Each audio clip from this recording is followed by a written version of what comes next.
하나님 아버지, 간음이 죄가 아니라고 하는 이 세상에 하나님은 변함없는 주의 말씀으로 간음하지 말지니라 명령하셨습니다.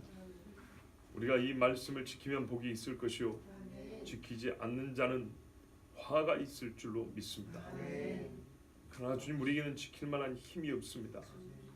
성령께서 오늘도 말씀을 듣는 중에 믿는 자에게 이 말씀을 실행하고 순종할 수 있는 힘을 주시옵고, 그것을 봐주고 용납하다가 한번 반격하는 것이 아니라 어떤 간음의 모양이라도 처음부터 내칠 수 있는 분별력과 결단과 힘을 주시옵소서. 주님, 빈 껍데기 같은 모습입니다.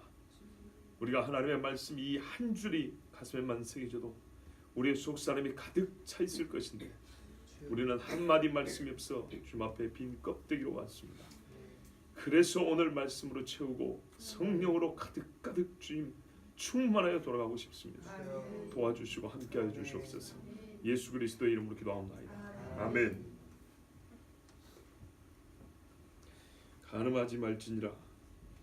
이 세상에서 죄로 만들고 싶지 않아서 죄가 아니라고 주장하는 죄 중에 대표적인 것이 간음죄입니다. 어찌나 죄가 아니게 만들고 싶어 하는지 각종 이데올로기, 사상, 과학, 지식인들 총동원해서 어지간하면 이 간음이라는 죄를 비껴나가 보려고 애를 쓰고 있습니다. 학교에서도 난리죠. 그죠? 여러분 그거 아세요? 브라질의 카니발 축제 있죠?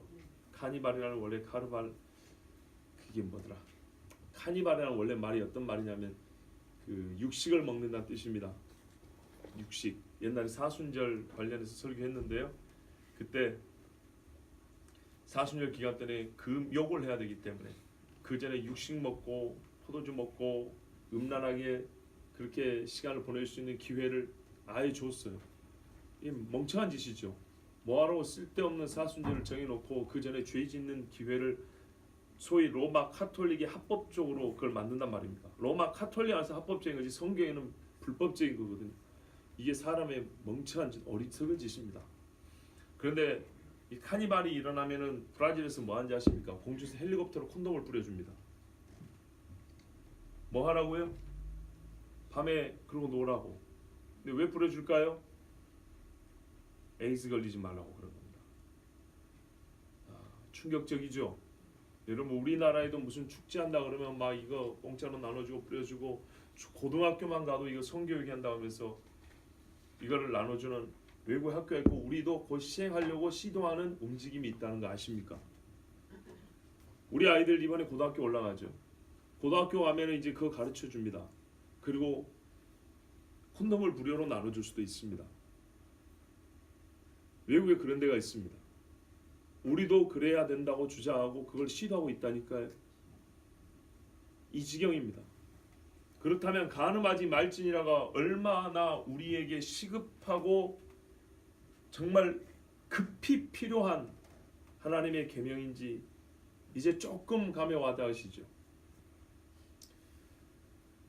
자, 여러분 지난 시간에 한번 말씀 전했기 때문에 오늘은 이 간음에 속하는 좀 구체적인 유형을 몇 가지 좀 언급하고 말씀을 전합니다. 그리고 이게 왜 하나님이 간음하지 말라고 하는지 좀 그 깊은 의미에서 이 죄의 큰 죄성을 한번 다시 듣고 싶습니다. 여기 보세요. 간음은 성경에서 한마디로 부부관계 이외의 모든 성행위를 간음죄라고 합니다. 아담과 하와가 두 사람이 부부가 돼가지고 서로 잠자리하고 나중에 아이들을 낳았죠. 그죠? 그게 하나님이 허락하신 거예요. 그거는 즐거움이에요. 옛적에는 특히 로마 카톨릭은 그러니까 쓸데없는 짓을 하면 죄가 더 양산되는 거예요. 명하지 않은 금욕을 하려고 하니까는 더 많은 죄들이 발생하게 되고 은밀하게 짓게 되는 거예요. 하나님은 처음부터 봐보세요. 남녀를 둘이 만들었다니까요. 그것도 발가벗겨 놓고 그리고 어떻게 해요? 부끄러움을 몰려하고 서로 즐거워하게 하셨어요. 자문에도 뭐라는지 아십니까? 네가 젊어서 취한 아내의 품에 만족하라. 그를 즐거워하라 이랬다고요. 2년 전인가 3년 전인가 이 동성애에 관해 설교하면서 첫 번째 성에 관해서 먼저 말씀을 드렸어요. 성이 무엇인지 안다고. 이 이상한 사람들은요, 동성애가 죄다, 간음이 죄다 그러면 이 사람들은 왜곡을 시킵니다. 기독교는 성을 부정한다고. 기독교는 금욕 종교라고. 기독교의 하나님은 성을 터부시 아주 부정하게 여기서 이 성생활을 죄로 만든다고. 그럼 거짓말 좀 하지 마라 그랬어요. 그런 거짓말을. 근데 기독교인들 그 말 들으면 움츠러들어요. 왜 움츠러드세요? 다 결혼하고 성생활 하면서 왜 움츠러드냐고요. 당당하게 말했어요. 우리 하나님이 성을 만들었다 이놈아. 우리 하나님이 성적 매력을 갖게 만들었다. 그거 보고 보기 좋다 그러더라 하나님이. 하나님이 둘이 짝 지어줬다. 하나님이. 우리 식으로 표현할 거야. 하나님이 아담과 하와를 합방시켜 주셨다 이 말입니다. 우리 하나님이 왜 성을 부정해요? 성을 만드시는 하나님이요. 그것이 최대의 즐거움이 되게 하셨고 가장 중요해서 가장 안전하게 보호하시는 방법을 가르쳐 주신 건데 보호할 수 있는 방법을 가르쳐 준 것인데 그게 성을 금한 거로 세상은 왜곡을 합니다. 근데 우리 기독교인들은 할 말이 없어 움츠러들어요. 아니라니까요. 세상은 그 울타리를 넘어가려고 하는 거예요. 울타리를 넘어가서 자기들 마음대로 즐기겠다는 거예요. 우리는 그것이 틀렸다고 말하는 것이지. 오히려 울타리를 넘어가면 그만큼 해로운 것이 없다고 말하는 것이지. 그 울타리 안에 있으면 하나님의 보호. 여러분 쇠창살을 박아놓아서 울타리가 아니고요. 하나님이 보호하신다니까요. 더러운 것이 못 들어오게 무균실처럼 보호하신다니까요. 그만큼 하나님이 존귀하게 여기고 정말 보호하처럼 사용하라고 주신 게 성이라 이 말입니다. 그래서 최고의 즐거움이 거기에 있고 그에 따른 뭡니까? 가장 멋진 열매들이 나오고 또한 그를 통하여 하나님이 우리를 사랑하신 것도 알고요. 우리가 하나님의 깊은 그 막 이렇게 친밀함, 하나님이 우리를 어느 정도로 가까이 하고 싶어 하시는지 성경에서는 항상 부부 관계로 가르쳐 줍니다. 그런데 이게 왜 죄고 이게 왜 부정이 됩니까? 기독교가 왜 성생활을 부정합니까? 전혀 아니에요. 적극 권장합니다. 사이비 기독교가 부정하는 거예요. 로만 카톨릭이. 언제 그거 그러지 마라 그랬어요. 기도하기 위하여 잠깐 또 하나님의 나라를 위하여 네가 서원하였으면 결혼하지 말고 그렇게 사역해라 그랬지. 근데 보편적으로 일반적으로 주는 명령이 뭡니까? 생육하고 번성하라 땅에 충만하라. 이게 하나님이 모든 인류에 주신 보편적 명령이에요. 그러니까 어떻게 해요? 애들도 많이 나는 게 성경적 명령이라고요. 성경대로 말해볼까요? 성기능이 떨어질 때까지 성생활 하라는 게 하나님의 말씀이에요. 거짓말인 줄 아시네요. 아브라함이 성능력이 떨어졌어요. 능력을 상실했다고요. 그래서 하와가 리브가 누구야? 사라 그러잖아요. 내 몸에 죽은 것과 내 주인의 죽은 것을 다 안다고. 나나 내 남편이나 다 죽었다 그랬다고요. 무슨 말인지 아시죠? 그런데 하나님이 힘을 다시 주시고 어떻게 젊음을 다시 되찾았는데 사라는 애를 낳고 그 다음에 사라 죽은 다음에 아브라함이 철을 또 얻었어요. 첩을 얻었어요. 그두라라고. 맞죠? 그리고 낳은 애들이 몇 명인데요. 그 중에 우리가 잘 아는 이름 미디안이 있잖아요. 아시겠습니까? 그러니까 아브라함이 이삭을 낳기 위해서만 하나님이 그 힘을 새롭게 주신 게 아니라 그때로부터 죽을 때까지 말이죠. 이 사라가 죽은 다음에도 그 노인이 늙지 아니하고 그러니까는 이 청년됐다는 얘기는 아니고 그러니까 하나님이 능력을 주셔 힘을 주셔가지고 다시 다른 아내하고 결혼을 해서 아이를 4명인가 6명인가 성경의 창세기 보면 나오잖아요. 그리고 그들이 어떻게 해요? 아브라함이 죽기 전에 이삭에게 붙어있지 않도록 따로 제사를 줘서 동방으로 보냈다 이렇게 돼 있다고요. 그래서 혹자는 말하기를 그때 동방으로 간 사람들이 중국으로 오고 이 조선으로 왔다. 아브라함의 후예다 우리가 이렇게 주장하는 사람들이 있다 이 말 아닙니까? 그 주장한 이유가 그거거든요. 우리가 이스마엘의 후예라는 게 아니고 사라가 죽은 다음에 아브라함이 또 결혼을 했는데 그 여자에게서 난 아들 중에 하나가 이쪽으로 왔다 이렇게 보는 거거든요. 아시겠죠? 저는 있는 그대로 얘기합니다. 아브라함이 나이가 몇 살에 죽었는데 180 넘은 죽은 사람이에요. 자, 그렇다면 여러분 혹자가 어디 가서 기독교인은 성생활을 부정하더라. 기독교는 성을 아주 터부시한다더라. 아니라고 강력하게 말해주세요. 예? 유대인들의 애들이 왜 그렇게 많은가를 얘기를 해주세요. 자, 그런데요, 그 귀하고 아름답고 하나님이 복이라 그랬잖아요. 복, 생명을 받아서 복이죠. 그 복을 잘못 사용한 게 바로 이 간음죄입니다. 좋은 것일수록 잘못 사용하면 큰 죄가 되는 것이죠.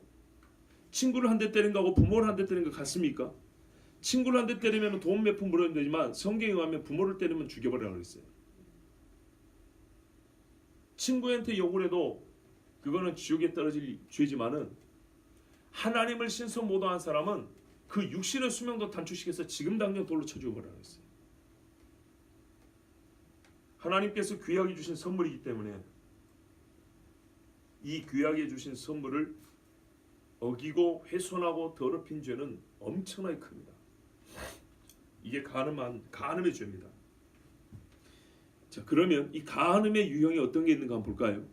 주일학교 다닐 때 저도 기억이 나요. 우리 아들만 할 텐데요. 우리 전도사님, 그러니까 우리 사모님이, 교회 사모님이 우리 반 선생님이었거든요. 근데 우리 또래 애들이 선생님, 사모님, 간음이 뭐예요? 이렇게 물어본다고요. 그러면은 난처해가지고 이 대답을 똑바로 못했던 그런 게 있습니다. 사실 우리도 대답하기 곤란해요. 여기 있는 요놈이 물어본다니까요. 엄마, 근데 남자의 씨하고 여자의 씨하고 어떻게 만나서 애가 생겨요? 이렇게 물어본다고요. 아직 대답을 못 해줬습니다. 참 곤란한 질문입니다. 그런데 이 곤란한 질문에 대해서 성경은 분명히 가르쳐주고 있기 때문에 때가 되면 가르쳐줘야 되겠죠.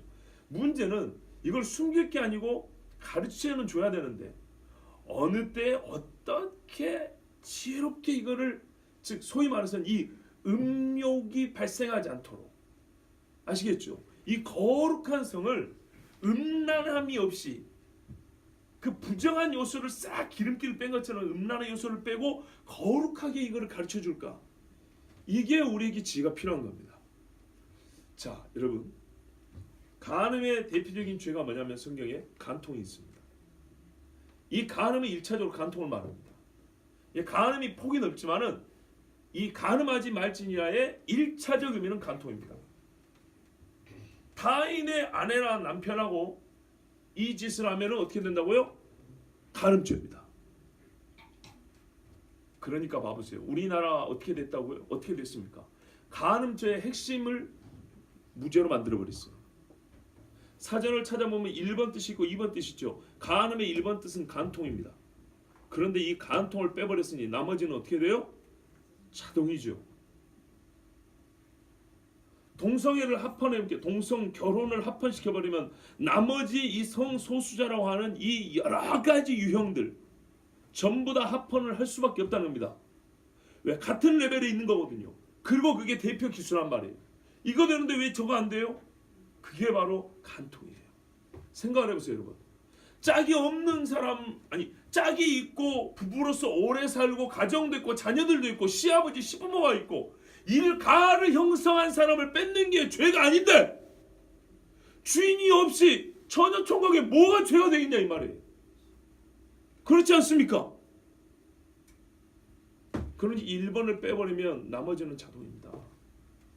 이 세대가 하고 있는 거예요. 대한민국의 교회가 몇 개인데 우리가 그걸 못 막을 할 만큼 반드시 회개해야 돼요. 간통. 너는 타인의 아내와 통관하여 그로 자기를 더럽히지 말지니라. 아멘. 다윗이 일생에 범죄한 게 뭡니까? 크게 두 가지죠. 밧세바 간음 사건하고 우리아를 죽인 거 거기 이제 포함이 되죠. 오히려 밧세바 사건이 우리아보다 더 크게 나와요. 밧세바 사건을 감추려고 우리아를 죽인 거예요. 간음의 죄가 어디로 이어진가 보시라고요. 요즘에 일가족이 칼부림 나는 이유들이 어디에 있습니까? 성과 돈입니다. 다윗이 말년에 뭐 했죠? 인구조사 했죠. 성경을 잘 보셔야 돼요. 그건 순전히 다윗의 책임으로 돌리지 않습니다. 성경에 뭐라면 이스라엘의 범죄가 커가서 하나님께서 이스라엘 범죄에 대한 처벌을 내려야 되겠다고 뜻을 세운 다음에 그 방아쇠를 당기는 역할을 하는 것이 바로 그 다윗의 인구조사였어요. 이렇게 나와요. 그러니까 그날의 하나님의 징벌은 다윗의 인구조사가 100% 책임 있는 게 아니고 이스라엘이 다윗이 다스리는 때임에도 불구하고 죄가 이제 점점 커가는 거예요. 그래서 하나님이 이들에게 경고를 한번 때려야 생각을 했을 때 왕 다윗이 다스리는 나라 아니겠습니까? 그래서 다윗에게 범죄, 즉 하나님을 의지한다보다는 사람을 의지하는 마음을 불러일으켜서 그것을 빌미로 이 땅을 하나님 치셨어요. 그리하여 잠시나 그 죄의 속도가 조금 줄어들게 된 거예요. 죄의 확산 속도가 좀 줄게 됐다고요.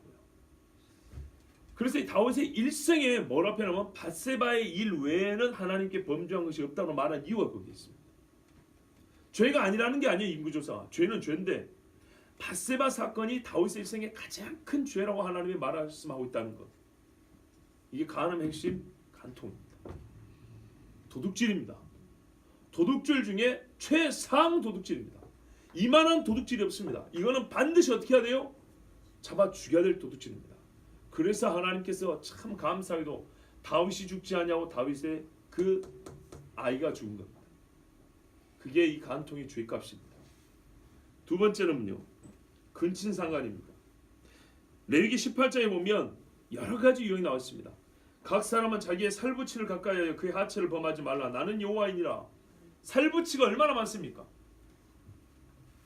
부모 자식, 계부와 계모, 그리고 조부와 손자, 손녀, 삼촌, 숙모, 이모, 당수, 사촌지간, 육촌지간 전부 다 속합니다. 이거는 어떻게 될까요? 가장 사랑과 친밀함이 크고 바로 곧 여기서 하나님의 나라가 세워져야 되는데 하나님의 나라는 가정에서 세워지잖아요. 그런데 여기에 이 음란의 죄가 들으면 어떻게 해요? 하나님의 나라는 가운데서부터 깨져버리게 됩니다. 그리하여 자녀들은 지혜롭게 부모가 있는 방에는 어떻게 해요? 안 가는 것이 지혜로운 것입니다. 항상 조심해야 합니다. 부모든 자식이든 아무리 가까운 친족이고 가족이라 할지라도 옷차림을 단정히 하는 것이 지혜로운 것입니다. 물론 남에게 보이는 것까지 뭐 그렇게까지는 안 해도 되겠죠. 조금 더 자유롭긴 하겠죠. 그러나 부부 사이에서도 친척과 가족 사이에서도 최대한 자기의 수치를 드러내지 않게 하는 것이 지혜로운 것입니다. 매춘 레위기 19장 29절에 네 딸을 더럽혀 창녀되게 하지 말라. 음행이 전국에 퍼져 죄악이 가득할까 하노라. 이외에 성경에 매춘에 관계된 말씀은 많죠. 매춘하지 말지니라 이렇게는 되어 있지 않지만 매춘과 이 음란한 여자들의 이야기는 아주 곳곳에 퍼져 있습니다. 매춘은 여자만 하는 게 아니라 남자도 합니다. 성전에 갔더니 미동이의 집이 있었다 그러죠. 미소년이란 말 쓰죠. 그렇죠. 한자로 다르게 표현하면 미동이라 그래요. 뭐 하는 데입니까? 요즘으로 말하면 호빠라 그러죠. 호스트, 남자 접대부. 이런 식의 악한 짓을 어디서 했다고요? 성전에서요. 그럼 그 남자 누가 이용할까요? 성전에서 옷감을 기우고 옷을 만들고 청소하고 이 보조하는 여인들이 있어요. 성전에 일하는 여인들이 있다고. 예를 들면은 그 엘리 제사장의 아들들이 성전에서 수발드는 여인들과 통관하여 기억나시죠? 이 더러운 짓. 우상에 가면요, 몰렉 신에게 가면, 신이 아니죠, 몰렉에 가면 자기 아이를 갖춰 배를 갈라 태워 바칩니다. 그리고 거기에는 음란한 일들이 벌어집니다. 왜요? 음란하게 그 우상을 섬기니까 그 와중에 임신한 여자들이 있어요. 거기서 난 자식들을 다시 자기 신에게 바친다 이 말입니다. 여기서 매우 중요한 인사이트 통째로 얻을 수 있어요. 음란한 성생활은요, 생명경시풍전하고요, 우상숭배 직결됩니다. 제가 이걸 맨 마지막에 다시 말씀드릴 겁니다. 이게 진짜 중요한 문제입니다. 매춘, 남자든 여자든. 그런데 요즘 시대를 봐보세요. 소위 말하는 집창초는 많이 사라졌다 하지만 암덩어리가 어느 한 곳에 있는 게 아니라 온몸에 퍼진 것처럼 지금 우리나라는 곳곳이 매춘 지역입니다. 벌써 몇 년 전 통계입니다. 우리나라가 전 세계 매출 몇 위일까요?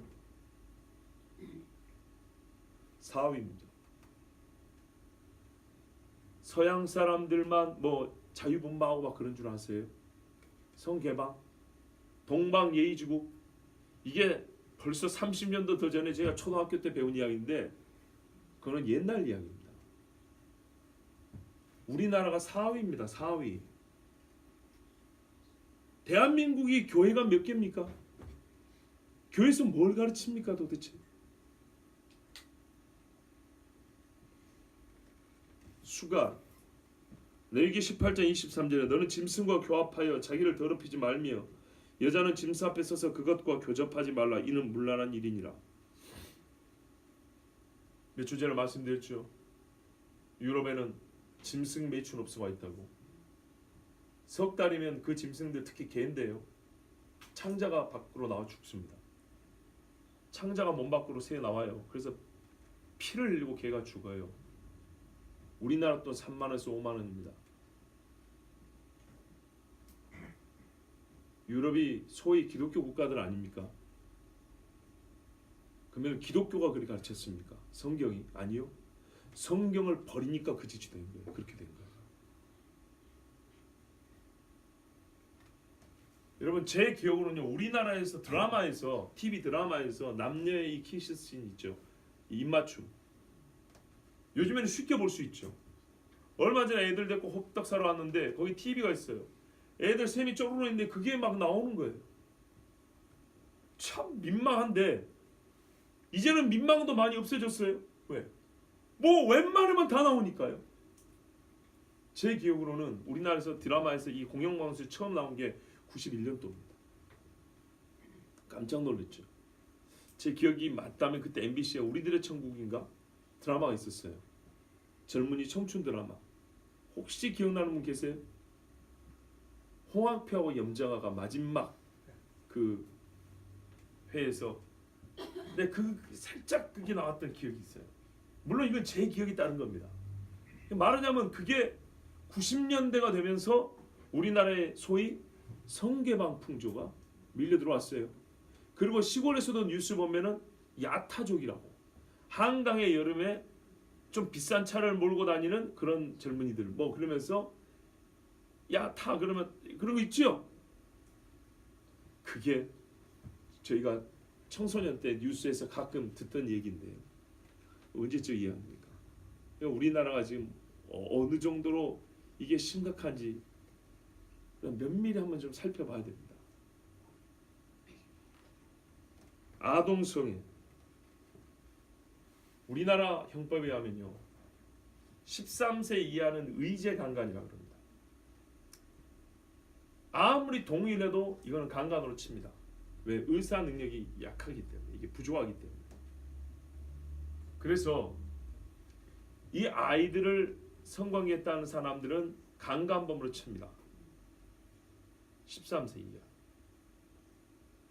근데 여러분, 단일 집단 안에서 이 범죄를 가장 많이 저지른다고 볼 수 있는 종교 집단이 있습니다. 어딜까요? 바티칸 시국에서 교황이 발표를 했습니다. 신부들 중에 5분의 1이 아동성애자라고. 주로 남자애들입니다. 동성애인데, 동성애는 동성애인데 어린애들, 조금만 어린애들을 그런 거예요. 신부들 중에 5분의 1이라고 그랬어요. 이게 공식입니다. 공식. 가톨릭에서는 교황의 말은 거의 하나님 말씀처럼 생각하잖아요. 그러면 비공식은 얼마나 될까요? 수녀원의 우물 속에 어린애들 유골이 드글드글하고, 바티칸 그 옆에 매춘 세상에 신부들의 수하고 매춘 여자들의 수하고 거의 비등비등할 정도로. 하나님이 그렇게 하라 그랬습니까? 성경에 뭐라 그래요? 참지 못하거든 혼인하라 그랬죠. 왜 말을 안 듣고 자기 의를 세우려 하다가 그렇게 무서운 죄를 짓느냐 이 말입니다. 그래놓고 죄송합니다. 이 미친 사람들이 뭐라 그래요? 낙태 반대, 낙태 반대. 웃기지도 않아요 진짜로. 동성애는 더 이상 말할 필요가 없죠. 제가 좀 거친 말을 표현을 써도 이해하십시오. 피똥 싸고 죽습니다. 동성애 사이트가 있어요. 동성애 사이트에 보면은 우리는 일반이라 그러죠. 우리 일반제라 그러죠. 자기들은 다르다고 해서 이반이라 그래요. 이반들의 사이트가 있어요. 동성애자들의 사이트입니다. 다를 이자를 씁니다. 한자로. 그러면서 뭐라냐면은 참 우리 애들이 하필 오늘따라 안 떠들고 이렇게 설교를 잘 들어서 그래도 안 할 수가 없습니다. 누가 피스팅 해줄 분 찾습니다. 피스팅이 뭔지 아십니까? 이 주먹으로 항문에 속에 넣어가지고 항문을 늘려주는 겁니다. 이거 잘하는 사람 찾습니다. 왜 그런지 아시겠죠? 나랑 같이 그거 할 사람 이런 식으로 막 어떤 사람은 이제 그 동성애 후에 갑자기 번개로 이렇게 막 잠을 못 자요. 에이즈 걸렸을까봐 잠을. 그래서 그 근심과 고민이 올라옵니다. 이건 여러분 한번 찾아서 읽어보세요. 제가 너무 이거는 괴로운 이야기라 제 입으로 그냥 말을 안 할래요. 그런데 여러분 우리나라의 보건소에 가면 말입니다. 에이즈 검사 어떻게 해준지 아세요? 깜짝 놀랄 겁니다. 에이즈 검사는 묻지도 않고 따지지도 않습니다. 이름도 안 밝혀도 됩니다. 신분증도 안 넣어도 됩니다. 보건소에 와서 검사하러 왔습니다. 그러면은 자기가 코드를 정합니다. 암호를 정한다고요. 그래서 그 암호를 정해서 검사 받고 2주 후에 가면 그 암호에 따라 양성 음성만 가르쳐 줍니다. 신분은 안 밝혀줍니다. 안 밝힙니다. 가족에게도 누구도 아무도 안 밝힙니다. 오직 자기만 합니다. 그 코드 네임을 갖고 있는 자기만 합니다. 그럼 그 사람이 어떻게 할까요? 혼자 조용히 살면 좋죠. 그런데 그럴 것 같습니까? 무슨 소위 전염병 독감만 걸려도 애들을 학교를 보내지 마라 어쩌라 하면서 옮을까봐 죽을까봐 난리를 펴죠. 그런데 그 무서운 에이즈는 말입니다. 아무도 몰라요. 그거 검사비 세금으로 다 합니다. 우리나라 에이즈 환자들은 검사에서 죽을 때까지 약을 전부 다 세금으로 해준다. 100%. 화 안 납니까? 지 멋대로 살다가 병 걸려가지고 죽을 때까지 내 부모 요양할 돈도 없고 내 부모를 섬길 비싼 약 못 해드려서 마음 아픈데 이 지금 마음대로 살다가 그래가지고 병 걸린 사람들을 세금으로 100% 약값이 또 얼마나 비싼지 아세요? 일반 아스피린 이런 거 뭐 몇백 원 하면은 그런 거는 몇천 원 단위예요. 몇만 원 단위라고요. 그 비싼 약을 죽을 때까지. 물론 그 중에 수혈 때문에 또 유전 엄마 뱃속에서 그렇게 타고난 그런 분들도 있죠. 안타깝게 그런 분들 있죠.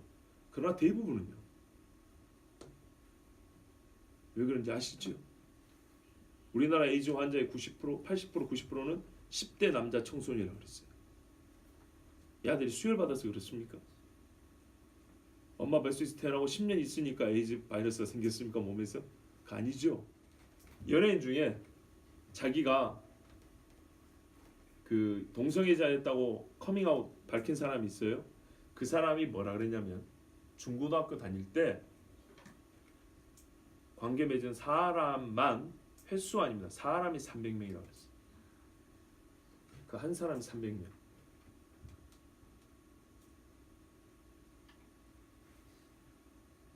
끔찍하지 않습니까? 그래서 10대 아이들이 그렇게 에이즈 발병이 높은 거예요. 늘어진 항문은 좁혀지지 않습니다. 요실금이 아니고 변실금으로 살아야 됩니다. 똥을 질질 흐르면서. 그렇게 안 되려면은 막아야겠죠. 제 말이 너무 지나친 게 아니고 그 병이 지나친 겁니다. 그 행동이 지나친 겁니다. 너무 지나친 거예요. 죄를 지어도 어지간히 지어야죠. 회개는 했지만 몸은 돌아오지 않습니다. 시간, 시체 이야기는 저번에 해드렸죠. 러시아의 어떤 교수가 집에서 발견된 것만 시체 16구. 사람이 죽으면 말입니다. 왜 염을 하는지 아세요? 우리 여기 젊은 분들 염이 뭔지 아십니까? 그러니까 촌에서 좀 사는 게 좋습니다. 사람 몸에 구멍을 막습니다. 왜냐하면 속에서부터 썩어요. 내장부터 썩는다고요. 그래서 짐승도 잡으면 내장 갈라내잖아요. 피 빼고. 피가 있기 때문에 빨리 썩는다고요. 썩은 물이 나와요. 몸 밖으로. 사람 몸에 구멍이랑 구멍에서는 썩은 물이 나온다고. 특히 여름에는 부패가 빨라서 썩은 물이 새 나와요. 특히 큰 병을 앓고 죽은 분들은 이 부패가 빠르고 냄새도 아주 독해요. 그래서 향 피우는 거예요. 냄새 이렇게 섞으려고. 그런데 그 시체하고 이게 말이 됩니까? 근데 이게 나가면 어떻게 해요? 이 정신이 나가버리면 그게 좋다고 미쳐버리는 겁니다. 그리고 간음 안에는 음행이 있습니다. 성경에서 음행 그러죠. 음행하지 말라. 음행하는 자는 음행하는 자. 음행은 1차적 의미가 미혼 남녀입니다. 아시겠죠? 근데 이 음행도 넓은 의미의 간음 안에 들어가죠. 간음 부부관계의 외니까. 그런데 1차가 부부 즉 남편이나 아내가 있는 사람이 1차적이고, 넓게 보면 이제 남편이나 아내가 없는 미혼 남녀에도 해당이 됩니다. 음행하는 자. 근데 성경에는 혼전 성관계를 반드시 금합니다. 히브리서에 보면은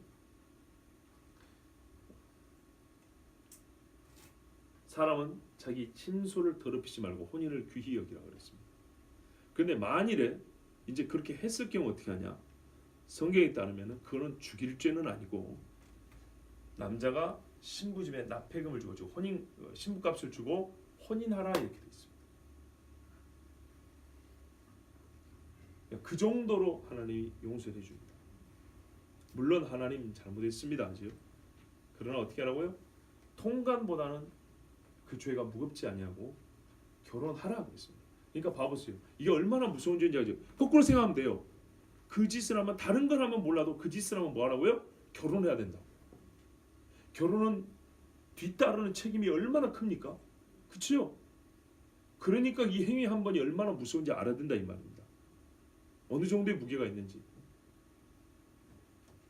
거꾸로 결혼했는데 그 부부의 울타리를 넘어가면 이 죄가 얼마나 크냐 그 말이에요.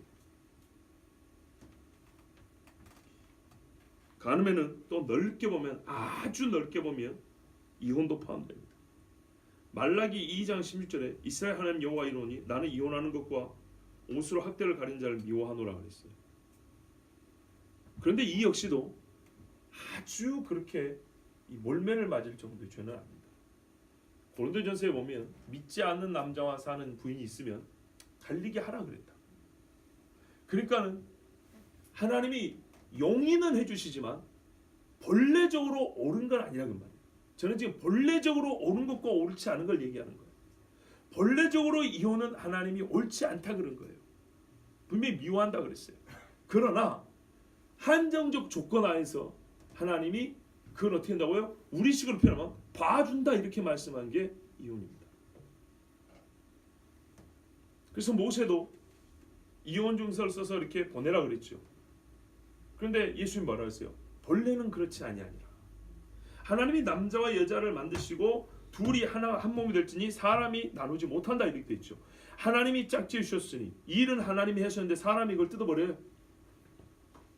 그렇다 이 말입니다. 그러니까 이 성적인 범죄는 하나님의 대하나님 죄로 직결되는 겁니다. 그러므로 사람이 하나님이 짝지은 걸 나누지 못할지니라. 이게 본래 하나님 뜻이에요.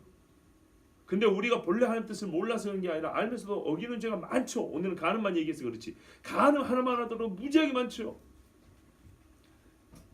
분명히 잘못이지만 그 죄는 간통보다는 크지 아니하여, 근친상간보다는 크지 아니하여 하나님이 일정 조건 하에서 허락을 하셨다는 말입니다.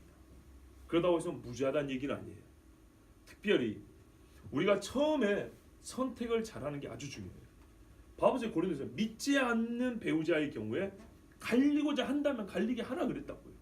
그러면 처음부터 어땠으면 좋았을까요? 믿는 자가 정말 심사숙고해서 배우자를 잘 선택했으면 좋았겠죠. 얼마나 좋았겠어요. 이거는 정말 제가 두고 봐도 그래요.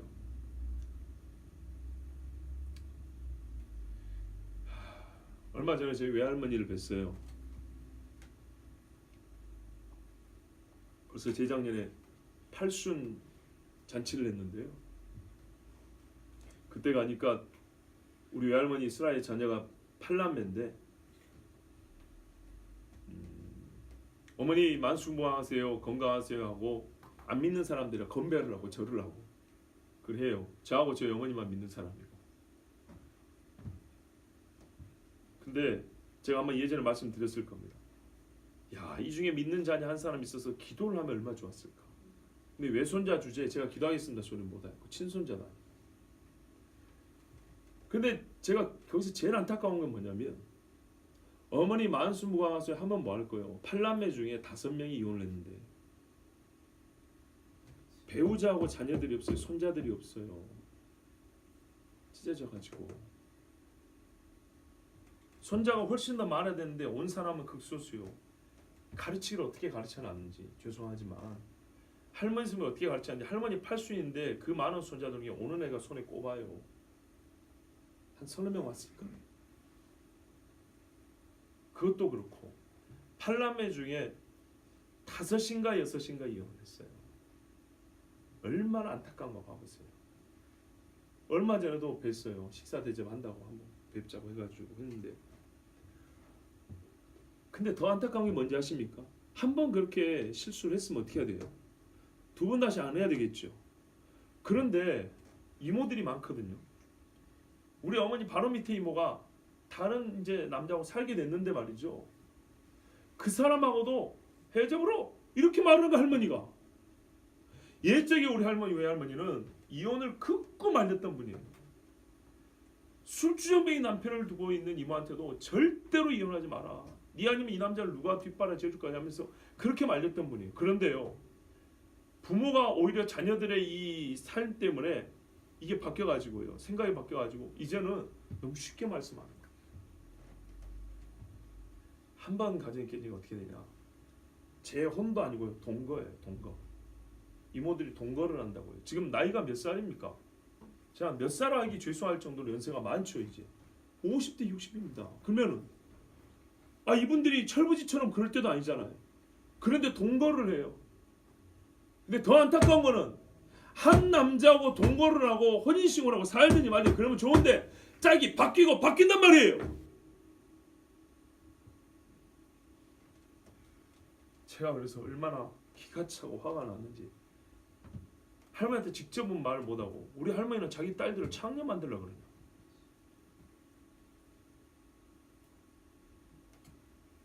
생활이 어려우니까 남자들한테 기댈 수밖에 없단 말이에요. 사마리아 여인이 남편이 5인데 지금 있는 자도 네 남편이 아니니 6번째란 말이죠. 왜?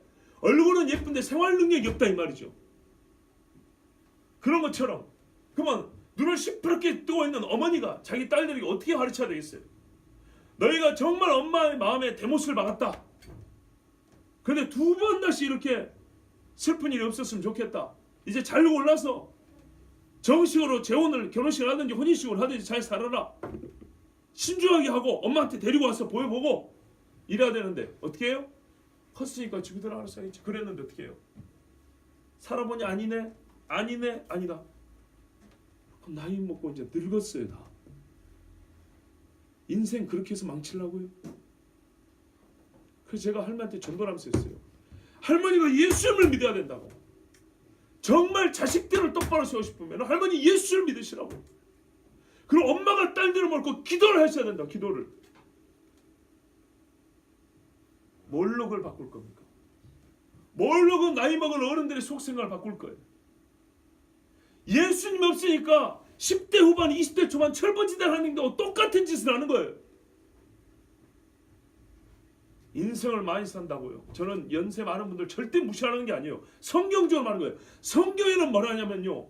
참 지혜는 인생의 경험에서 나오는 게 아니고 나이에서 오는 거 아니라 그랬어요. 하나님을 아는 자가 지혜롭다 그랬어요. 봐보세요. 제가 나이 어리지만 할머니한테 해주는 좋은 거 충고하고 나이 많은 이모나 삼촌들이 해주는 얘기하고 같습니까? 누가 진짜 필요한 이야기를 해줍니까? 자식들이 이래가지고 늙어가지고 이제 짝도 없이 외롭게 쓸쓸하게 늙어가는 거 보고 싶냐고 할머니.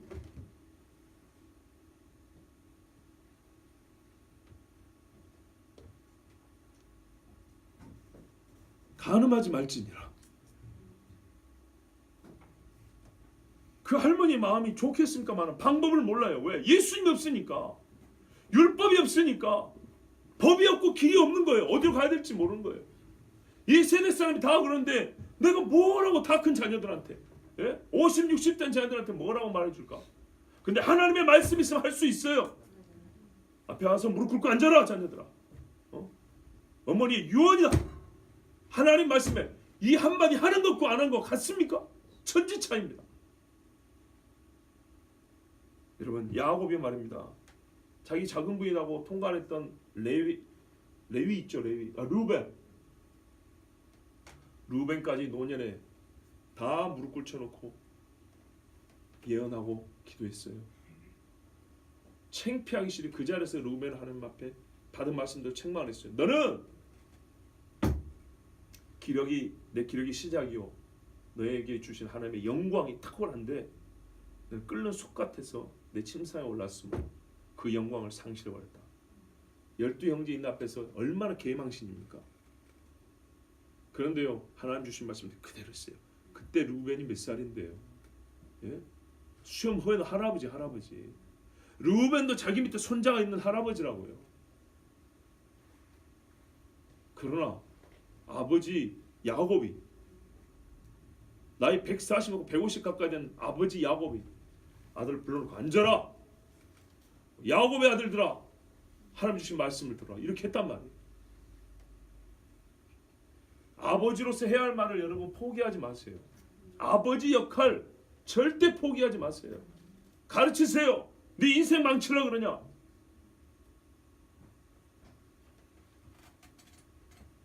처음부터 정말 신중해야 합니다.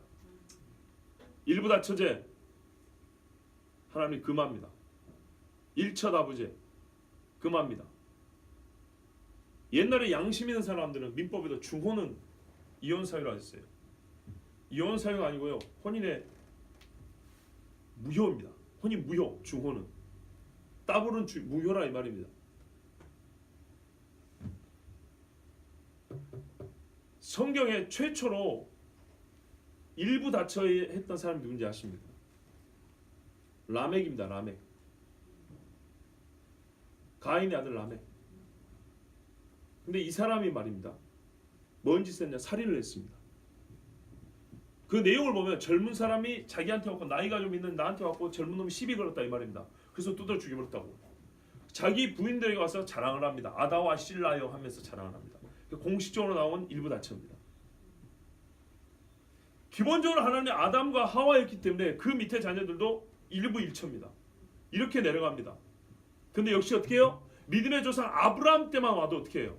일부 다처가 사람들에게 자연스러운 게 되어버렸어요. 이렇게 무너져 버렸어요. 그래서 그것이 옳아서가 아니라 어떻게 해요? 하나님이 봐준 거라고요. 그러나 아브라함 본인도 자기의 잘못을 알기 때문에 얼마나 괴로워서 봐보세요. 하가를 취해갖고 이스마엘을 낳고 얼마나 괴로웠냐고요. 그 가정이 평안했습니까? 아니죠. 이삭만큼은 일부 일처예요. 이스악, 우승. 이삭은 족장들 중에 가장 평온한 삶을 살았던 사람. 리브가하고 정말 행복하게. 물론 두 아들 때문에 좀 근심을 했지만 전반적으로 보면 야곱같이 그렇게 험한 생활을 안 했습니다. 그런데 이렇게 중혼 관계를 합법이라고 말하는 종교가 있죠. 이슬람교죠. 이게 하나님을 섬기는 사람들 맞습니까? 주들 멋대로하면서 하나님 하고 있어요. 간음에 속하는 죄입니다. 그로 말미암아 발생하는 여러 가지 폐단들이 상당히 많습니다. 가정의 불화는 불보듯 뻔합니다. 성경을 보여줍니다. 하나님으로부터 난 죄는 첫째 의롭고 평안하다 그랬어요. 이것뿐만 아닙니다. 간음은 우리 예수님이 하신 말씀에 사람이, 여기서 남자 기준입니다, 마음을 음욕을 가득한 채로 여자를 바라보면 간음이라고 했습니다. 여기서 이제 좀 주의해야 될 게 있습니다. 기본적인 성욕하고 음욕은 어떻게 다르냐 이 말이죠. 우리가 조금이라도 어떤 그런 성적인 생각을 하면 그 자체가 음욕이 될까요? 그렇지는 않습니다. 그런 상상력이 부재한 상태에서는 절대 이성과 매력을 느낄 수가 없고 결혼할 수가 없습니다. 이해되시죠? 돌같이 느껴진다. 그냥 지나가는 사람 남녀를 볼 때도 그냥 나무처럼 느껴진다. 그것을 정하다고 하지 않습니다. 남녀가 서로 바라볼 때는 아름답다, 성적 호기심도 생기고 매력도 느끼고 약간의 이 성적인 상상도 자기도 모르게 작동이 됩니다. 근데 그 정도까지를 뭘 하지 않습니다. 그 정도가 부정이 돼버리면 절대 뭐랄까요, 이 부부가 되기 어렵습니다. 아가서를 보세요. 아가서가 하나님이 허용하시는 성적 상상력의 허용치입니다. 우리 하나님 얼마나 멋진가 몰라요. 아가서에 보면 꽤 상세한 성적 묘사가 되어 있습니다. 근데 그거는 전제가 부부 전제입니다. 중후반은 부부 전제지만 그 앞에도 보면 남녀가 서로 느낄 수 있고 서로 뭘까요? 하나님이 주시는 그 부부가 되기 전에라도 이렇게 서로 약간의 참 애들이 있어서 서로 바라보면서 약간의 스킨십을 통해서 느낄 수 있는 그 만족과 기쁨 있죠? 이건 오케이입니다. 그런데 문제는 우리 인간은 그 선을 쉽게 넘어간다는 겁니다. 그래서 지혜로운 자는 그 전에 내가 내 양심이 알거든요. 여기는 아닌데 하는 그 뭔가 있어요. 그 앞에 한두 걸음 앞에서 멈춰야 됩니다. 거기까지 가보면 절대 못 멈춥니다. 사람 몸이 그래요. 못 멈춥니다. 멈춘다는 것은 굉장히 어렵습니다. 3일 굶는 것보다 어렵습니다. 그러므로 지혜로운 사람은 그 직전에서 멈춰야 됩니다. 그래서 상호, 특히 젊은 친구들은 데이트할 때 어느 정도 관계가 좀 되면 약속을 하는 게 좋습니다. 그리고 부모에게 말씀을 드려야 됩니다. 부모가 알고 있다는 것과 모르고 있다는 것은 완전히 다릅니다. 부모가 모르면 왠지 어두컴컴한 때 만난 것 같고, 부모님이 안다는 것은 그래도 아직 해가 비추고 있을 때 만난 것 같이 확실히 다릅니다. 사람은 영적인 존재잖아요. 그리고 하나님 앞에 먼저 어떻게 해요? 고해야 합니다. 이게 그리스도인의 지혜입니다. 아니, 내 인생을 좋아하시는 하나님 앞에 주님, 제가 누구를 만나고 있어요. 어떻게 할까요? 묻지도 않아요. 자, 그런데 요즘에 이 간음의 죄를 조장하는 TV 프로그램도 많죠. 그러니까는 간음의 죄를 폐지해버리는 이 세상 법도 문제지만, 간음을 죄가 아니고 자연스러운 성해방을 경험한 사람들의 이 자연스 21세기형 사람의 기본 라이프 스타일인 것처럼 그렇게 조장합니다. 벌써 오래된 이야기죠. 드라마 있었죠. 옥탑에서 고양이 키운다고 그런 드라마 있었죠. 모르시는 분들이 많네. 텔레비 안 보는 나도 하는데 텔레비 없이 산 지가 지금 몇 년인데, 그 유명한 배우들 와가지고 동거하는 거를 주제로 한 드라마가 있었어요. 그 뒤로 난리가 났습니다. 제가 대학교 다닐 때요, 저보다 3살 많은 형이 있었어요. 그 형이 자기 여자친구랑 동거를 했거든요. 여자친구 자취방에서. 근데 하룻밤엔 도서관에 웬일로 그 형이 왔더라고요. 그래서 형 어떻게 왔어요 했더니 여자친구 오빠가 그 집에 왔다고 도망쳐 왔다는 거예요. 몰래 짐 챙겨갖고 신발 숨겨놓고. 결혼했을까요? 제 친구 중에도 그 비슷한 애들 있어요.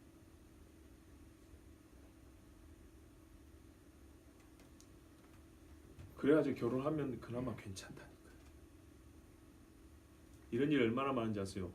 제가 대학교 다닐 때가 얼마나, 지금 우리 청년들을 볼 때는 얼마나 옛날입니까? 우리 청년들 기저귀 차고 다닐 때 얘기인데, 특히 지방에 있는 학교에는 더욱 그런 게 많다고 그랬어요. 요즘에 별의별 동거 형태가 있습니다. 나는 야간에 자고 니는 낮에 자고 이렇게 바꿔가자 하자. 둘이 겹치는 시간이 있겠죠. 그런 경우 있어요. 단가 아낀다고 성별 상관없이 그냥 이렇게. 왜? 집도 하나 사는데 이렇게 뭐요? 부모가 잠깐 김치라도 갖다 주러 온다 하면은 그때 미리 알고 이렇게 딱 피해가면 된다 이 말이죠. 이런 식으로 너무나 만연한 얘기예요. 우리 뒤에 있는 청년들 나한테 나만 보고 살짝 고개 까딱 해주세요. 내가 하는 이야기는 아무것도 아니지, 그지? 그래요. 아무것도 아니에요. 이런 거. 내가 이제 설교 시간에 공개할 수 있는 정도 지금 말씀드리는 거예요. 이 정도는 양반인 거예요. 제가 지금 말씀드리는 거예요. 자, 이제 뭐 여러 가지 유형이 있지만은 왜 간음하지 말라는지 그 이유만 좀 전해드려 가겠습니다. 실제로 이 자체가 도덕적으로 큰 죄이기 때문입니다. 가장 귀한 것을 훼손하는 것은 그 자체 죄죠. 우리가 창세를 보면 성이라는 건 얼마나 귀한지 알 수 있습니다. 남성과 여성으로 만들 때 하나님의 형상이라고 그랬습니다. 성 구별 자체 하나님의 형상에 속하는 거라고 했어요.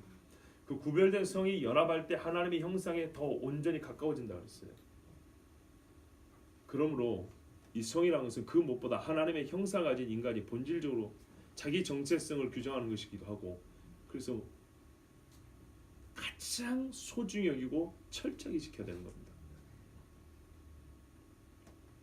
그렇기 때문에 이 범죄는 폐해가 어떤 것보다 큽니다. 파장이 어마어마합니다. 하나님의 형상으로서 최소한 가장 핵심인 것을 무너지게, 최소한마저 무너뜨리게 하는 행위고, 건전하고 행복한 생활을 완전히 파괴시키는 행위들이 이 간음의 죄로부터 야기됩니다. 얌전한 아주머니들 먹구덩이 당기면서 막 험한 말 해나가면서 얼굴 핥히면서 왜 싸웁니까? 왜 50대 아저씨들이 옛날에는 그 시간이면 집에 와서 술 한잔 드시고 주무시고 자녀들한테 양말 벗겨봐라 이러고 텔레비나 보시다가 주무실 분들이 요즘에는 그런 이야기 말해요. 50대 60대가 칼부림하는 얘기가 상당히 자주 나오죠. 왜 그 어른들이 그 연세가 되고 칼부림을 합니까? 뭐 때문에? 대개 뉴스 보세요. 내연관계 이렇게 나오죠. 왜 남의 집에 불을 지릅니까? 속에서 불이 나니까. 사람의 속에서 불이 나는 경우는 대개 불같은 사랑 때문이죠. 그리고 이것을 조장하는 게 있다고 그랬죠. 이 드라마 뭐 요즘에 그렇죠. 우리 결혼할까요?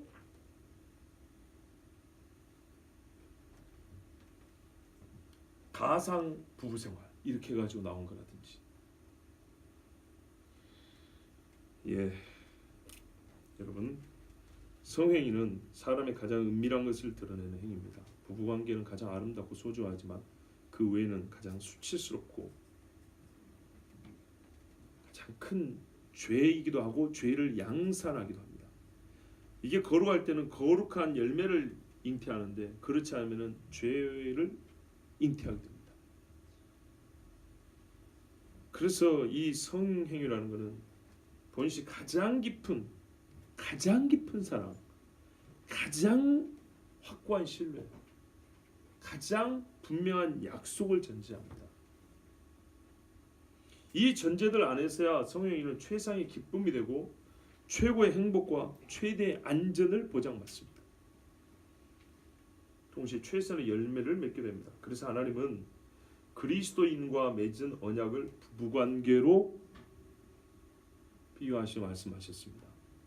그러면 부부관계가 다른 관계와 다른 그 고유함이 어디 있다고요? 성행위에 있다니까요. 다른 어떤 관계는 유사하게 갈 수 있지만 이것만은 안 돼요. 이게 최후의 보루잖아요. 근데 왜 주님이 부부관계를 가지고 나는 너의 신랑 제 이야기 아니니까 여러분 이상히 생각하지 마세요.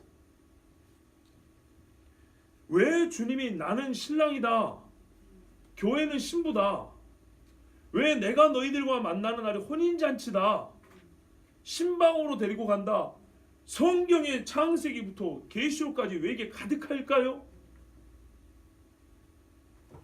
부부관계 고유함이 어디 있다고요?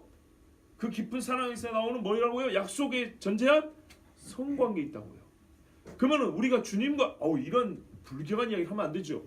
무슨 말이면 그만큼의 내밀함을 지금 가르쳐 주고 싶은 거예요. 우리 주님이 우리를 얼마나 사랑하냐, 어떻게 우리가 친밀하냐, 이 세상에 존재하는 관계 중에 요거 외에는 이걸 가르쳐줄 방법이 없어요. 요만큼도 비슷한 게 없어요. 요만큼이라도 비슷한 게 바로 그거예요. 그렇게 깊은 관계가 주님과의 나의 관계인 거예요. 그러니까 거꾸로 말해보면 어떻게 돼요? 주님과의 관계가 깨진 사람은 반드시 성적 문제가 발생합니다. 성적인 죄를 맨날 지면서 나는 주님과의 관계가 온전하다는 사람은 거짓말쟁입니다. 착각이 그런 착각이 없어요. 바보입니다. 바보. 예수님이 다른 관계로 설명해놨으면 이해가 돼요. 군사 동맹으로 설명해놨으면 좀 이해가 된다고요. 교사와 학생으로 그 주님과 나의 그 가장 깊은 관계를 설명했으면 이해가 된다고요. 근데 우리 주님이 성도들과의 가장 깊은 관계, 진짜 예수님 안에 들어온 사람, 진짜 누구도 부정하지 못한 예수님은 어떤 사람이냐면 신랑이 있어서 신부 같은 사람이라고 했다고요. 그런데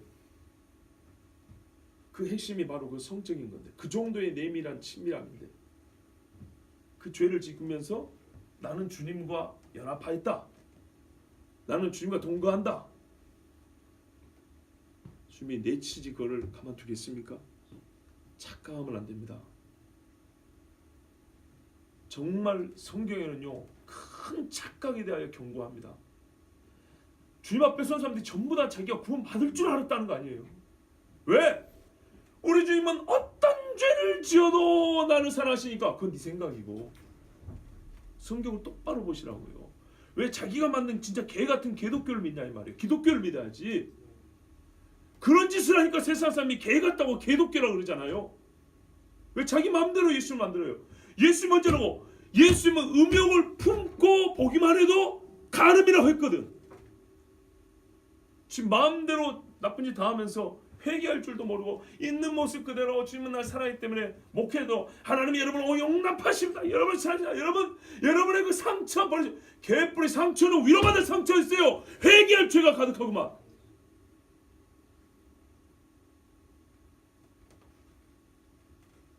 여러분, 예전에 95년도에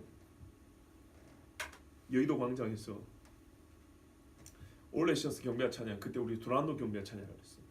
2박 3일 동안 집회를 했는데, 그때 여의도 광장에 있을 때 수만 명이 모여가지고 밤에 모여서 그 가을에 얼마나 기도를 하는지. 그때는 다 비디오 촬영이잖아요. 보면은 저도 비디오를 사서 막, 저는 그때 여수에서 고등학교를 다녔기 때문에 너무 정말 사모했어요. 와, 내가 이 현장에 있어야 되는데 나중에 테이프나 사서 들을 수밖에 없었던. 근데 비디오 찍어놓은 거 보면요, 오늘 우리 성호 형제처럼 군복 입은 군인들도 와서 있고 휴가 받아 와갖고 거기 막 기도하고 있고, 정장 차림의 40대 신사도 얼마나 눈물고나 가슴을 치면서 우는지, 교복 입은 여학생, 아줌마들, 유모차 끌고 온 그 젊은 엄마들, 그 많은 사람들이 하나님께로 더 가까이 하면서 막 몰려와서 무릎 꿇고 통곡을 하면서 울면서 하나님 앞에. 그때도 기도 제목이 뭔지 알아요? 깨어지고 무너진 우리의 가정. 그때 사람들이 눈물 콧물 쏟아내는데 깜짝 놀랐어요. 뒤에 뭐라고 글씨가 써져 있는지 알았어요? 그 집회에 순결한 신부의 세대를 향하여 이렇게 돼 있다고요. 25년 전의 세상에 순결한 신부의 세대를 향하여. 그런데 아직도 순결한 신부의 세대를 부리지 못하는 교회가 대반이에요. 그분들이 자기 교회에 들어가지고 신부의 세대를 준비해야 됩니다라고 말하는 사람이 없었다고 말이에요. 요즘에 각 교회마다 표를 보면 너무 고와요. 고와. 이 세상을 하여 전투적인 이야기 안 하고 너무 곱게만 해요. 보들보들하게 깎아놓고 동글동글하게 해놓고 그냥 이미지 관리하겠다고.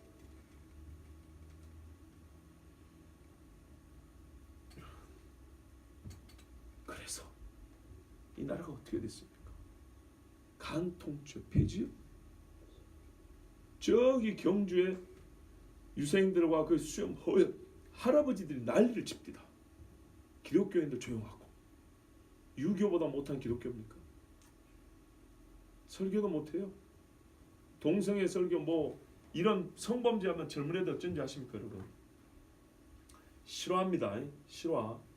청년들이 많은 교회에 목회자들이 그들의 죄를 막 지적하고 설교하잖아요. 그러면 문자 막 들어옵니다. 목사님 밤길 조심하세요. 이런 류의 문자가 쭉 들어옵니다.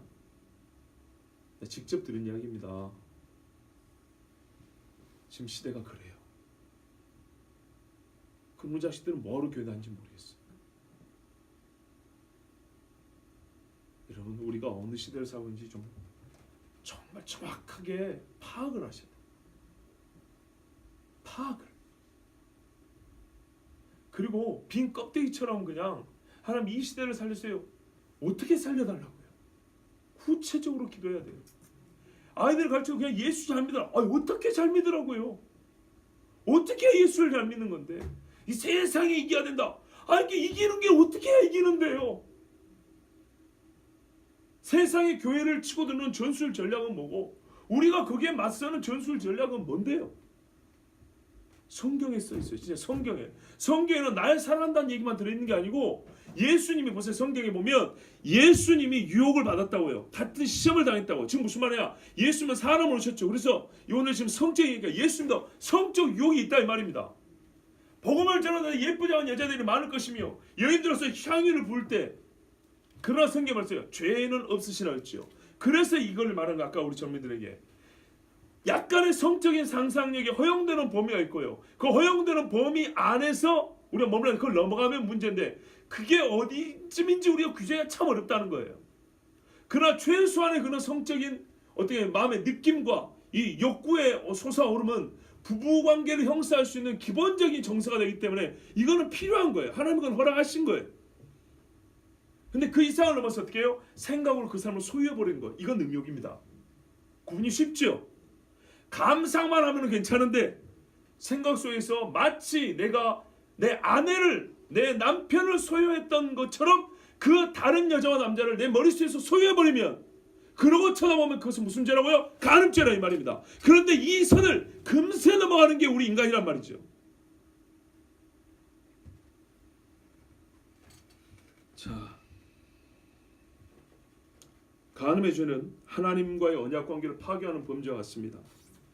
간음하는 자가 하나님의 사랑 안에 있다고 착각하는 것은 이 시대 헛똑뚜기들이 가진 최악의 무지입니다.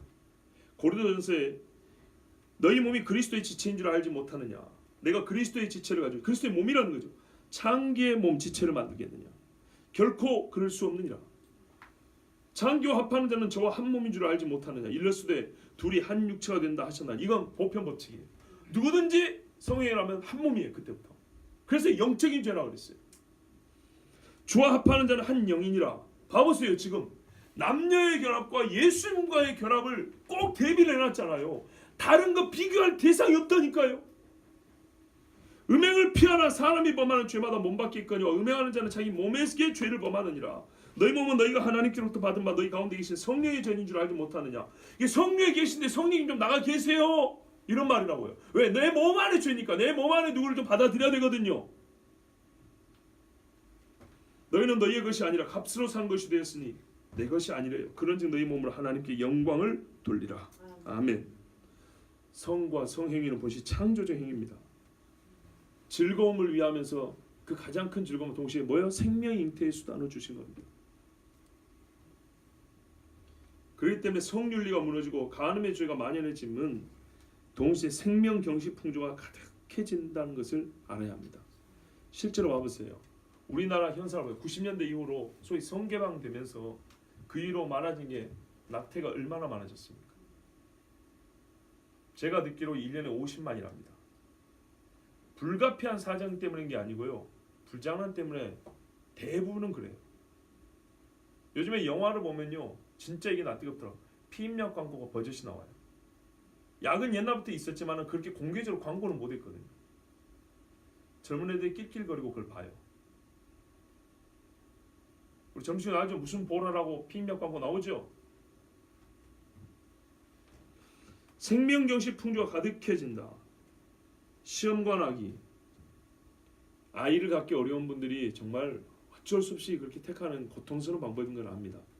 그런데 여러분, 그러면서 수정된 그 수정체, 난자와 정자가 만난 수정체가 얼마나 많이 폐기되는지 아십니까? 폐기예요. 뭐 쓰레기인가요? 대리모가 여러 가지 유형이 있는데 예를 들면 딸이 자궁이 좀 약해요. 그러면 이래 가지고 수정하는 거를 장모님 몸에다가 작성을 시킨다고요. 아니면 형제 자매들 간에, 아니면 돈 주고 이라고 나와요. 그러면 그게 장모의 아들입니까? 딸의 아들입니까? 장모님 탯줄에서 먹고 컸는데 어떻게 해야 되죠? 이게 아이를 갖고 싶은 욕망은 알겠지만 뭔가 찝찝하죠. 그런데 우리가 하나님 앞에 바른 성생활을 했다면 사실 이렇게 어려운 일들이 많이 처음부터 발생하지 않을 수도 있습니다. 정자와 난자를 공여를 한다 그럽니다. 냉장고에다 집어넣었다가 돈 받고 팔고 얼마나 더러운 일을 보세요. 여러분 사실 서울대 다니는 아들 정자가 똑똑한 정자고 연대 다니는 아가씨들에게 난자가 두 번째로 천재를 낳을 수 있는 난자고 그런가요? 전혀 아니죠. 근데 그렇게 사요. 인류대학 다니는 친구들의 정자나 난자는 얼마씩 이렇게 좀 그렇지 않은 사람은 좀 싸게 얼마씩. 거기서 여러분 사람의 가치가 결정이 됐죠. 처음 들어보십니까? 그렇게 광고가 나와요. 그것뿐인가요? 유전자 가위라는 게 있습니다. 유전자를 가위로 자르고 붙입니다. 맞춤형학이라는 게 있죠. 왜 다 처음 들어보신 것처럼 그래요? 머리 색깔은 어떤 색깔로? 보조개는 있었으면 좋겠고, 손가락은 길었으면 좋겠고, 귀는 어떤 모양이었으면 좋겠고, 이런 식으로 만들어요. 이게 간음하고 무슨 상관이냐? 여러분 봐보세요. 하나님이 허락하신 자녀 생산은요, 부부의 관계 안에서 자연 잉태로 나온 겁니다. 내가 잘라 붙이고 지우고 이렇게 붙이고 저렇게 붙이고 이렇게 하는 게 아니라고요. 정상적인 하나님이 허락하신 성관계 아니었다면 이런 일은 처음부터 우리 머릿속에 들어올 이유가 없는 것들이에요. 적어도 이것이 더 엄격하게 지켜지면 이런 일들은 훨씬 줄어들 수 있어요. 그런데 간음의 죄가 죄가 아니고 없어져 버리면 어떻게 할까요? 이런 일들은 아무 장애가 없이 그냥 일상처럼 벌어질 수 있게 돼요. 제약이 없어요. 윤리도덕적으로 판단할 사람이 없어요. 세상은 어떤 힘을 갖고 있냐? 쪽수가 많아지면 법이 바뀌는 힘을 갖고 있어요. 쪽수만 많아지면 옳고 그름이 바뀌는 게 세상의 원리라고. 이 더러운 세상 그렇다고요. 제 말이 맞지요? 안 된다 하지만 된다는 사람 수가 많아지면 하나님의 진리는 엘리야 한 사람이 바알과 아세라 850명 붙어도 1대 850명 일이 옳은 건데 세상은 850명 옳다는데 한 사람 니 하나 죽으면 될 거 아니냐? 광 팔고 죽어 그냥 이런다 이 말이에요. 세상은.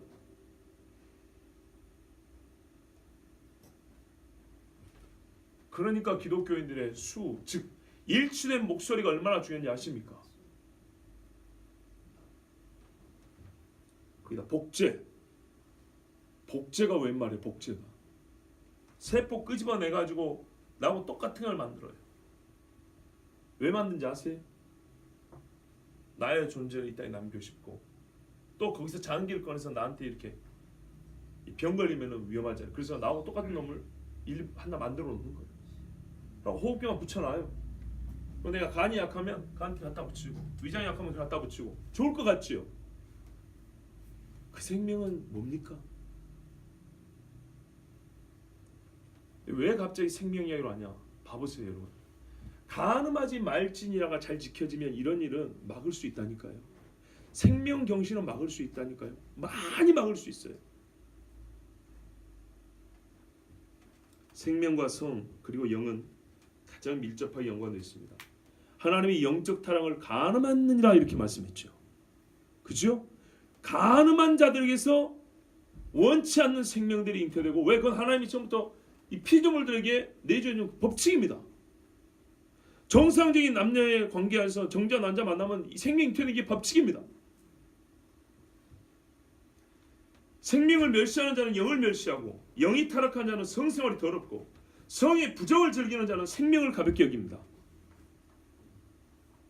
우리 시대 타락이 이 세 요소가 핵심에 있다 해도 과언이 아닙니다. 동의하십니까? 그러므로 여러분, 우리가 오늘 기도해야 될 것이, 참 시간이 많이 가긴 했지만은 오늘뿐만 아니라 앞으로 여러분 진짜 이 시대를 위해서 기도할 게 너무너무 많아요. 봐보세요. 기도원 가서 며칠 동안 막 울부짖고 난리난 애들이요, 기도원 끝나면서 눈 맞아갖고 딴짓거리 한다니까요. 수련회 가가지고 수련회 장에서도 저녁 집회 끝나고 지들끼리 딴짓을 한다니까요. 옛날 우리 어릴 때 수련회 끝나고 담배 피는 애들이 몰래 뒤에 이거에다 걸려가지고 엎드려 받쳐 이런 시대인데, 지금은 그런 때가 아니라니까. 예? 교회 수련회가 그 나쁜 짓 하는 그 기회가 되는 시대라니까요. 지금은 여기 어른들은 경험해보지 못했던 이야기죠. 참 듣도 보도 못했던 이야기죠. 그러니까 여러분, 말세라고 하는 말을 좀 제발 가볍게 듣지 마세요. 소돔과 고모라가 우리보다 낫다니까요. 예수님이 말했어요. 고라시나 벳세다야. 소돔과 고모라가 환난 때 너희보다 낫겠다 그랬잖아요. 그래도 그 동네는 이스라엘 옆에 붙어있는 데 아닙니까? 그런데 우리나라는요, 세계 매출 4위거든요. 이 지경이에요, 이 지경. 그 누구 책임입니까? 우리 기독교인들 책임이 큽니다. 여기 부모 되신 분들은 자녀들을 잘 가르치십시오. 내가 모든 것을 감시할 수가 없습니다. 감시한다고 되는 문제도 아닙니다. 이건 감시의 문제가 아니고요, 쇠창살을 들고 다니면서 발걸음 앞을 막아서 되는 게 아니고요, 마음에 마땅히 지킬 것을 지킬 수 있도록 그렇게 가르쳐야 합니다. 그렇지 않으면은 하나님의 복은 고사하고 죽을 때까지 그 자녀들이 뿌려놓은 씨 거두느라고 일생을 망칠 겁니다. 그래서 하나님의 뜻 안에서 결혼해서 가정 생활하는 거 보면 얼마나 행복합니까? 얼마나 참 하나님 앞에 감사한지 몰라요. 우리 중에 한 친구라도, 우리 여기 청년 중에 한 사람이라도 만약에 새길로 나가가지고 간음하지 말라 이 범죄를 저질러가지고 그렇다 한번 생각을 해보세요. 이만한 근심이 어디 있겠습니까? 그런데요, 굉장히 많다. 너무너무 많다. 과거에 동성애자였던 그 감독이 강의라고 특강을 한 다음에 교회에서 자기한테 찾아오는 사람들이 있대요. 깜짝 놀란대요. 교회 안에 동성애자가 이렇게 많았구나. 아니, 동성애자, 우리나라 동성애자가 지금 추산하기 40만 정도 된다. 추산. 그러면은 동성애 추산 40만인데도 교회에서 특강하고 나면 이렇게 많은 동성애자가 나오는데, 간음의 죄는요, 셀 수가 없어요. 셀 수가 없어요. 제가 오늘 왜 이 설교를 합니까? 하나님의 말씀이 있기 때문에 하는 것이지만 정죄하려 하는 게 아니에요. 이 10계명의 죄를 하나도 안 어긴 사람은 한 명도 없어요. 문제는 하나님 앞에 회개하느냐의 문제예요. 어떻게 회개하느냐의 문제예요. 다윗처럼 눈물 콧물을 흘리면서 회개하느냐, 그냥 형식적으로 하나님 제가 잘못했사오니 용서해 주시옵고,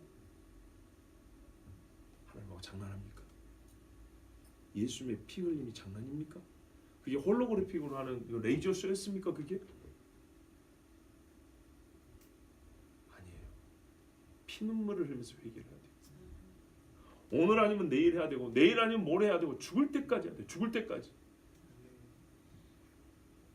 항상 깨끗하게 하나님 앞에 발을 씻고 회개를 하면서 거룩한 일을 도모하고 뜻을 세워야 이게 되는 것이지, 하루만 내버려둬도 여러분, 텔레비만 돌려봐도요, 지나다 광고만 봐도요, 길거리에 지나가는 사람들만 쳐다봐도요, 순식간에 우리는 이 죄 가운데 딱 들어있는 거 아닙니다. 5분만 집중, 5분만 정신 안 차리고 그냥 내 생각 흘렀는데 내버려 둬버리면요, 바로 이 죄 가운데 들어가게 됩니다. 부정한 것이 있을 때 하나님 안 받습니다. 아시죠? 최고로 부끄럽습니다. 우리 주님 앞에 부끄럽지 않기를 원합니다. 생명과 성과 영은 항상 함께합니다. 그러므로 간음의 죄는 자기 생명을 팔아먹는 죄고, 하나님을 배신하는 죄고, 내 영혼이 하나님에서 끊어져도 좋다고 스스로 거기서 하나님과의 줄을 가기로 끊어버린 것 똑같은 죄입니다. 수많은 생명이 잉태되기도 하지만은 가차없이 내버려지게 한 죄의 그 모처도 이 간음의 죄입니다. 주님 앞에 오늘 우리가 이 땅의 범죄로 말미암아 하나님 앞에 회개하고 또한 나와 내 식구와 특히 우리 젊은 자녀들 하나님 앞에 거룩한 이 마지막 세대가 될 수 있기를 우리 함께 기도하겠습니다. 자, 우리 먼저 기도합니다.